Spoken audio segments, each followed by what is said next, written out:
बिस्मिल्लाहिर्रहमानिर्रहीम। अस्सलाम वालेकुम। आज 20 जून बरोज़ इतवार हम बात करेंगे 3 अहम केसेस के हवाले से। बलूचिस्तान असम्बली के बाहर अपोजिशन रहनुमाओं ने जो एहतजाज किया था और उस एहतजाज के बाद वो मामला हंगामे तक चला गया था और पुलिस के साथ लड़ाई हुई थी और आप जानते हैं कि बाकायदा बलूचिस्तान असम्बली पर हमला किया गया, उसके ख़िलाफ़ बड़ी कार्रवाई की है इदारों ने। वो डिटेल्स मैं आपके साथ शेयर करूँगा। इस हमले के पीछे कौन था और ये हमला क्यों करवाया गया था और जो बजट पेश ना होने देने का मामला था उसमें कौन शामिल था, हम उसके ऊपर बात करेंगे। साथ हम बात करेंगे लाहौर में सीनियर लीगी रहनुमा, खातून लीगी रहनुमा गिरफ़्तार हुई हैं और उनको गिरफ़्तार क्यों किया गया है और उन्होंने किस डीएसपी को थप्पड़ मारा था जिसकी बुनियाद पर उसको गिरफ़्तार किया गया है। पुलिस अब उनके बारे में क्या तहकीकात कर रही है उसके ऊपर हम बात करेंगे। लेकिन पहले मैं आपको बताना चाहूँगा जो मामला है अजीज़ उर रहमान का, जो गिरफ़्तार हुए हैं उनका तीसरा बेटा भी गिरफ़्तार हो चुका है। पहले उनके साथ उनका एक बेटा गिरफ़्तार हुआ था, फिर कहना मदरसे से उनका दूसरा बेटा गिरफ़्तार हुआ था। अब जो तीसरा बेटा है उसको लकी मरवत से गिरफ़्तार किया गया है और जो मैंने ख़दशा ज़ाहिर किया था और आईजी पंजाब इनाम गनी ने भी इसके ऊपर बात की थी कि अजीज़ उर रहमान और उसके एक बेटे को मियाँ वाली से गिरफ़्तार किया गया है। इसके अलावा एक बेटा उनका मदरसे से गिरफ़्तार हुआ है, तो तीसरा बेटा उनका लकी मरवत पहुंच चुका था और वो खैबर पख्तूनख्वा पहुंच चुका था और वो वहां से आगे कहाँ जाता, उसका आगे वो कहाँ पर पनाह लेता, ये चीज़ आपके सामने अब खुलकर आया हो गई है क्योंकि तीसरा बेटा लकी मरवत से गिरफ़्तार हुआ है। आईजी पंजाब इनाम गनी का ये कहना है कि हमने इस वक्त तक अजीज़ उर रहमान और उसके तीनों बेटों को गिरफ़्तार कर लिया है। मुल्ज़मान के ख़िलाफ़ जो तहकीकात और इन्वेस्टिगेशन है वो शुरू कर दी गई है। मुल्ज़मान को कल लाहौर के मजिस्ट्रेट के सामने पेश किया जाएगा, जुडिशल मजिस्ट्रेट के सामने। और वो क्यों पेश किया जाएगा? लाहौर के जुडिशल मजिस्ट्रेट के सामने पेश करने का मकसद उनका फ़िज़िकल रिमांड है। आईजी पंजाब इनाम गनी और पुलिस ज़राए का ये कहना है कि हम कोशिश करेंगे कि जुडिशल मजिस्ट्रेट से ज़्यादा मुल्ज़मान का फ़िज़िकल रिमांड लेंगे ताकि हम इनके ख़िलाफ़ इंक्वायरी करें, इनके ख़िलाफ़ इन्वेस्टिगेशन करें, हम ये मामला उठाएं कि कितने मासूम बच्चों के साथ इन्होंने दरिंदगी की है, कितने मासूम बच्चों के मुस्तकबिल को तबाह व बर्बाद किया है। हम इन सारी डिटेल्स को कौम के सामने लाएंगे कि जो लोग मज़हब का लिबादा ओढ़कर हमेशा सिर्फ़ और सिर्फ मज़हब दुश्मनी करते हैं या मज़हब के ख़िलाफ़ जाकर काम करते हैं या मज़हब को बदनाम करने में मुलव्वस पाए जाते हैं, ऐसे लोगों के ख़िलाफ़ वो कार्रवाई हो ताकि कम अज़ कम कोई भी हमारे प्यारे मज़हब को और हमारे दीन को बदनाम करने की जुर्रत ना करे और कोशिश ना करे। मैं समझता हूँ ये इंतहाई खुशाइन बात है और इंतहाई अच्छी कार्रवाई है। और अब चारों बड़े मुल्ज़मान का गिरफ़्तार हो जाना और फिर उसके बाद तहकीकात में जो चीज़ें सामने आएंगी, क्योंकि इससे पहले ज़राए का ये कहना था कि ये वीडियो कोई एक नहीं है, ये 14 के करीब वीडियोज़ हैं और इसमें ये पूरा एक स्कैंडल है वीडियोज़ का जिसमें ये सारे के सारे मामलात में ये मुलव्वस पाए गए हैं।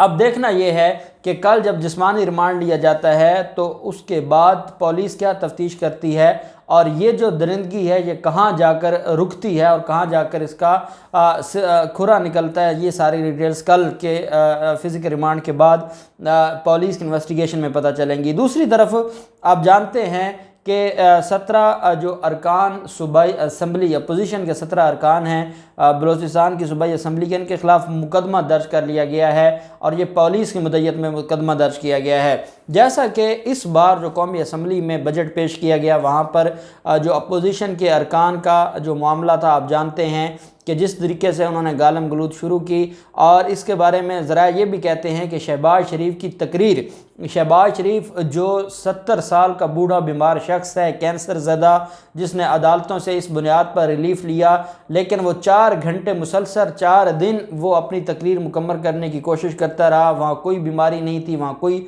दूसरा मामला नहीं था। और ये भी ज़राए कहते हैं कि शहबाज शरीफ की बेसिकली तकरीर ही नहीं होने देना चाहती थी मरीम नवाज़ और उसकी वजह से जो मरीम नवाज़ के करीबी लोग हैं नून लीग में, उन्होंने वहाँ पर ये हंगामा किया था और जो इंस्टिगेट किया था, प्रोवोक किया था जो पाकिस्तान तहरीक इंसाफ के जो वहाँ पर मेंबरान थे और उसकी बुनियाद पर वहाँ पर फिर मामला हाथापाई पर भी आया और 2 से 3 लोग ज़ख्मी भी हुए और कईयों पर फिर पाबंदी लगी असम्बली में दाखिले की।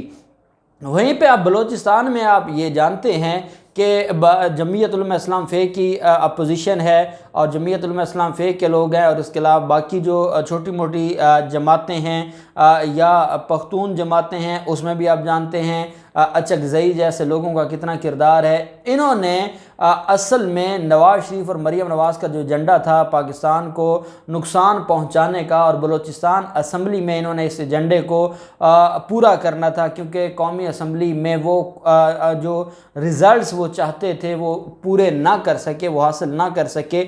उन्होंने फिर इसका अगला जो हदफ बनाया था वो बलूचिस्तान असम्बली थी। आप जानते हैं बलूचिस्तान असम्बली को बंद कर दिया, उन्होंने एहतजाज किया, दाखिले पर पाबंदी लगा दी, उसके बाद बख्तरबंद गाड़ियों से दरवाजे तोड़े गए। तोड़ने के बाद वहाँ पर जो हुकूमती मेंबरान हैं वो दाखिल हुए और जो प्रोसेस था आइन के मुताबिक बजट पेश करने का वो मुकम्मल किया जा सका। लेकिन हकीकत ये है कि इन्होंने उसमें बहुत ज़्यादा रुकावटें डाली, बहुत ज़्यादा वहाँ पर मसाइल पैदा किए, और इन्होंने वहाँ पर ना सिर्फ रुकावटें डाली बल्कि इन्होंने वहाँ पर दहशतगर्दी की, इन्होंने वहाँ पर पुलिस वालों को मारा, इन्होंने वहाँ पर पथराव किया, इन्होंने कईयों को यरगमाल बनाया और जूते फेंके।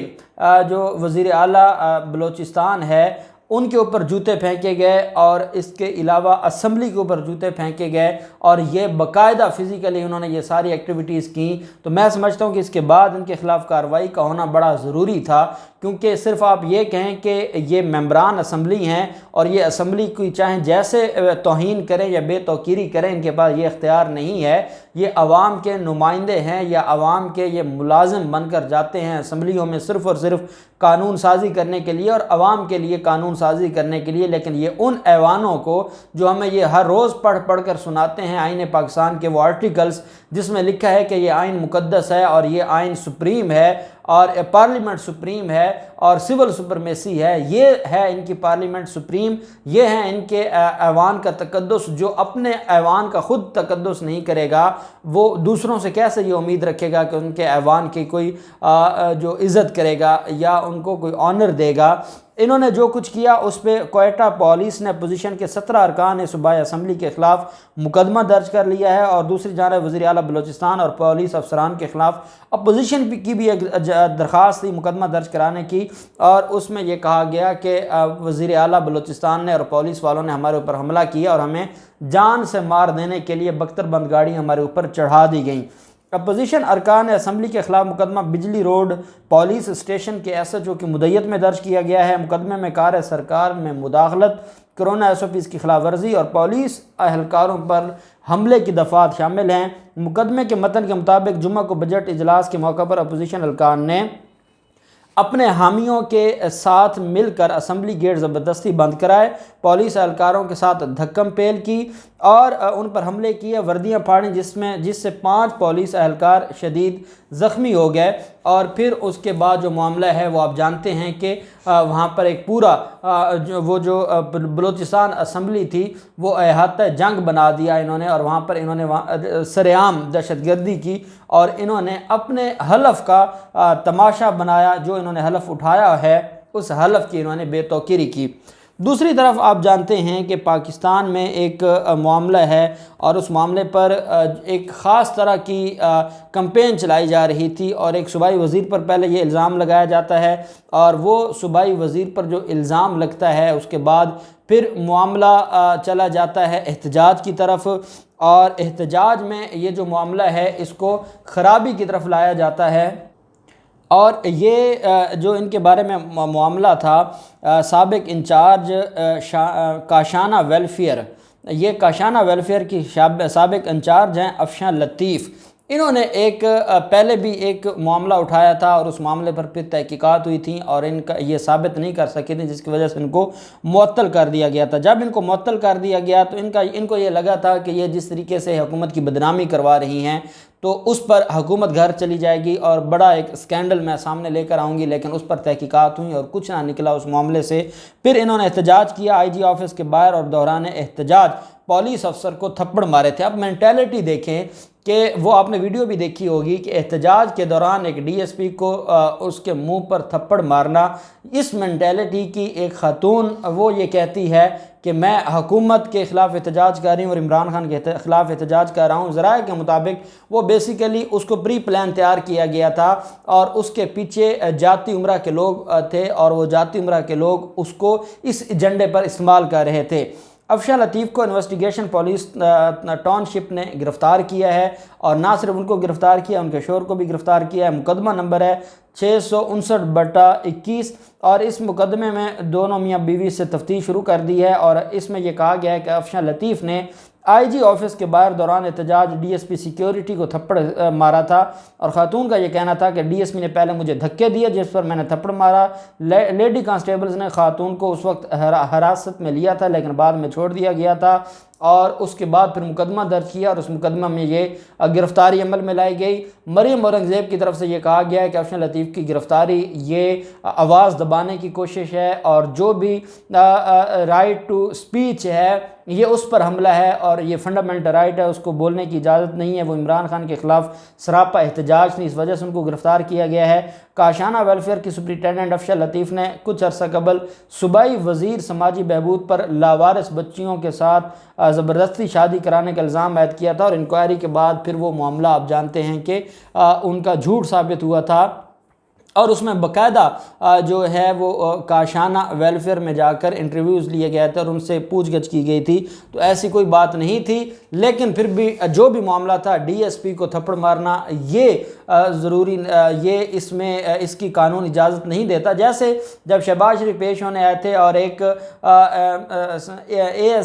एक इंस्पेक्टर को जो जुडिशल कम्प्लेक्स है लाहौर का वहाँ पर थप्पड़ मारा गया था और वो भी पाकिस्तान मुस्लिम लीग नून की एमपीए थी। तो ये मामला अब ये सिलसिला बंद होना चाहिए और किसी को भी ये अख्तियार नहीं है कि वो कानून हाथ में ले।